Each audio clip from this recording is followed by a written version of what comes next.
Alright, you see this right where my thumb is? Watch when I roll this up. Just that slightest little glint there. That's all that's left for sharpness on this knife. You see it? Man, getting that out.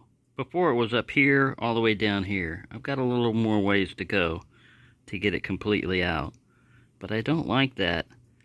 You know, when you're cutting a knife and you run into a cutting with a knife and you run into a dull spot, it's gonna drag. It's still sharp. It'll cut wood, paper. It won't cut hair, but anyways, that's what I'm chasing down, is that little edge to get rid of it. Oh, and welcome to my channel. Well, I got the Camillus sharpened to where I want it. It took a while. This one I used on the regular workshop sharp, the manual one. You see there where it hangs?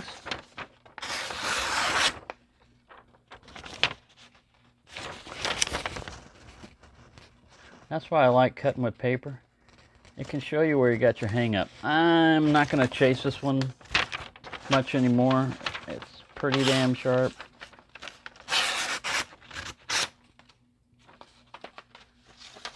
Now, both of these are at 25 degrees.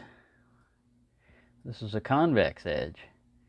That's why I didn't want to put a convex edge on this one.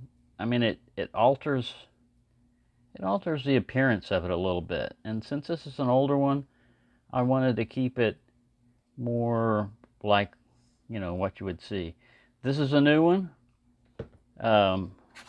This one also needs to be refined a little bit, but it's very good. I always look at where the paper drags, and that's where your edge is, you know, dull. You can use the glinting light. You see how this doesn't quite match up down here? It's close enough. A convex edge, to get 25 degrees, you have to come back here to get it to round down.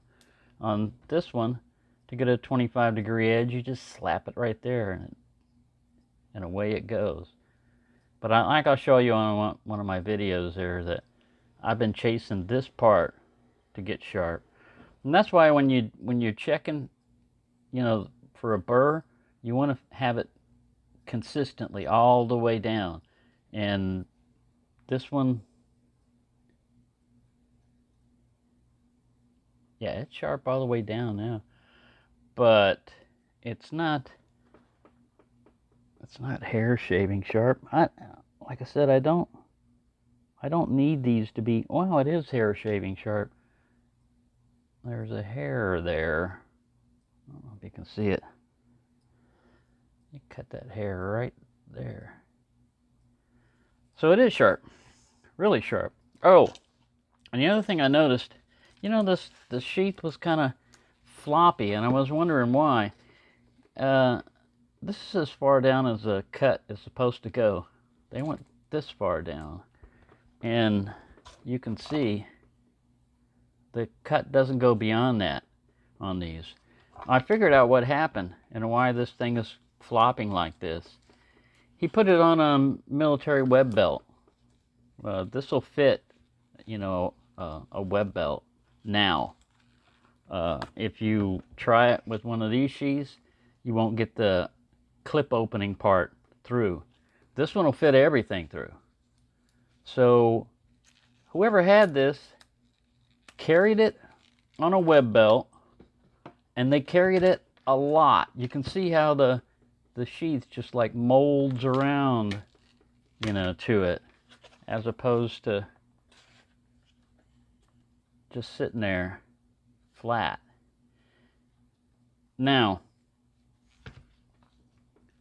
that's one of the reasons why I like getting older knives sometimes. You know, like this one is really good because you have two different examples, and it had some use. You know, it had somebody used this knife. Sorry, You got to adjust the light over here a little bit better. And you can get an idea of the knife's history when we're just guessing, you know, just trying to figure things out. But you don't get that on a new knife, you know. Yeah, this one had a little bit of an issue, but it's good to learn how to repair things, you know, fix things on your own. Anyway, there you go. Just a little update on these. I love both these knives. This one feels better to carry just because of the history and the worn-in feel to it. This one's still a good knife. I mean, they're both excellent knives. So, like Knife Detector has learned, you know, chasing the older knives and stuff, a lot of times you can find interesting things that you won't find on a new knife, you know, some character with the knife. You'll also learn about how to, you know, if you get a damaged blade, how to reprofile them, turn, you know, something into a sheep's foot or something like that. Anyway, there you go. Just a little heads up and an update. Everything's going fine with these two knives, and I really enjoy them. I mean, I don't know why I waited so long to get another one of these, because I always loved this knife. I love the way it felt in my hand. I loved it wasn't the sharpest in the world, but it can be sharpened. As you can see, it takes a while. It took me probably about 2 to 3 hours. What I would do is go through all the grits, strop it, try it on a piece of paper, see where it drags, go back to the higher grit, 320, 600, then the ceramic, then stropping, check it again, and, you know, just looking at how well it cuts the paper, if there's any drag, and then I look at the edge itself. Anyway, there you go. Thank you for watching, and have a nice day.